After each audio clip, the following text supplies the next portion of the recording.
अस्सलामुअलैकुम वीवर्स, कैसे हाल है। मैं हूं आपका दोस्त Mohammad Ramzan polite gardening channel के साथ। मैं उम्मीद करता हूं आप खैरियत से होंगे।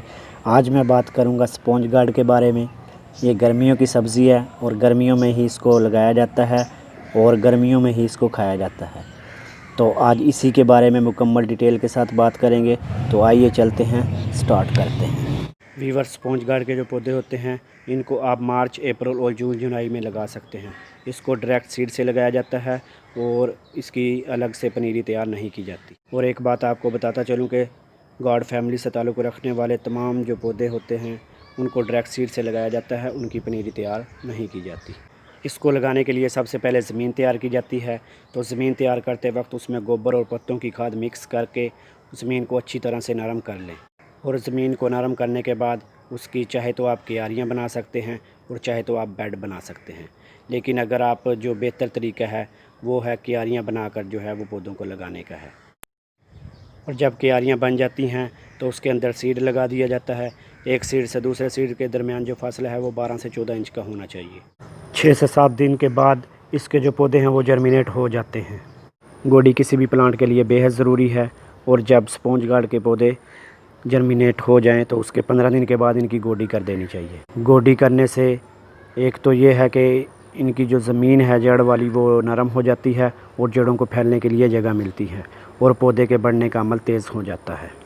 वीवर्स, अगर आप देख रहे हैं कि पौधे के ऊपर फ्रूटिंग जो है वो बहुत कम हो रही है या बिल्कुल नहीं हो रही, तो फ्रूटिंग के अमल को बढ़ाने के लिए अगर आप पौधे की गोडी कर दें तो इस तरीक़ा से भी जो है पौधे पर फ्रूटिंग बढ़ जाती है। वीवर्स, धूप किसी भी पौधे के लिए बेहद ज़रूरी है। और स्पॉन्ज गार्ड के जो पौधे होते हैं ये हीट टॉलरेंट होते हैं और हीट को बहुत ज़्यादा बर्दाश्त कर सकते हैं। इसलिए इनको लगाने के लिए ऐसी जगह का इंतखाब करें जहाँ पे इनको 6 से 7 घंटे तक मैक्सिमम धूप मिले। धूप में ना सिर्फ ये बढ़ते हैं बल्कि इन पे फ्रूटिंग भी ज़्यादा होती है। वीवर्स, स्पॉन्ज गार्ड की जो बेल है इसको कोशिश करें कि ज़मीन पर ही फैलने दें और दीवार वगैरह पर ना चढ़ाएँ। लकड़ी वगैरह पर आप चढ़ा सकते हैं।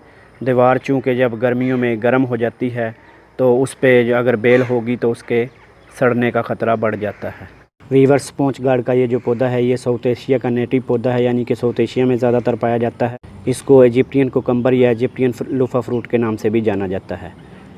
और ये चूँकि बेल की शक्ल में जो है वो बढ़ता है इसलिए इसको क्लाइंबिंग प्लांट भी कहते हैं। वीवर्स, स्पॉन्ज गार्ड का ये जो पौधा होता है ये कुकुरबिटाशिया फैमिली से ताल्लुक़ रखता है और इस पर येलो कलर के फ्लावर लगते हैं जो कि सेल्फ पोलिनेटेड नहीं होते बल्कि इनकी पोलिनेशन 2 तरीक़ों से होती है। एक तो ये तरीका है कि हमारे गार्डन में जो है मुख्तलिफ़ किस्म के हशरात जिनमें तितलियाँ और शहद की मक्खियाँ आती रहती हैं, जब वो एक मेल फ्लावर से फ़ीमेल फ्लावर पर बैठती हैं तो इस तरीक़े से जो है इनकी पोलिनेशन हो जाती है। और दूसरा तरीका ये है कि ये हमारा मेल फ्लावर है, इसको आप तोड़ लें, जबकि ये हमारा फ़ीमेल फ्लावर है। और तोड़े हुए मेल फ्लावर को फ़ीमेल फ्लावर पर हल्का सा टच करें थोड़ी देर के लिए, तो ऐसा करने से भी जो है वो इसकी पोलिनेशन हो जाती है। वीवर, वैसे तो स्पॉन्ज गार्ड के जो पौधे होते हैं इन पे हशरात का हमला बहुत कम होता है, लेकिन अगर कभी हशरात का हमला हो तो एक तरीका तो ये है कि आप देखते रहें, अगर कहीं हशरात मिले तो उसको हाथ से अलग कर दें। जैसा कि ये बैठा है इसको पकड़कर जो है वो तल्फ़ कर दें या बाहर फेंक दें। जबकि दूसरा तरीका ये है कि इस पे नीम ऑयल का स्प्रे कर दें। तो वीवर, ये थी मेरी स्पॉन्ज गार्ड के बारे में मुकम्मल डिटेल के साथ वीडियो। अगर वीडियो अच्छी लगे तो लाइक दीजिएगा और अगर अभी तक आपने मेरा चैनल सब्सक्राइब नहीं किया तो बराए मेहरबानी मेरे चैनल को सब्सक्राइब करें और बेल आइकन पे प्रेस करें ताकि हमारी आने वाली वीडियो की अपडेट आपको मिलती रहे।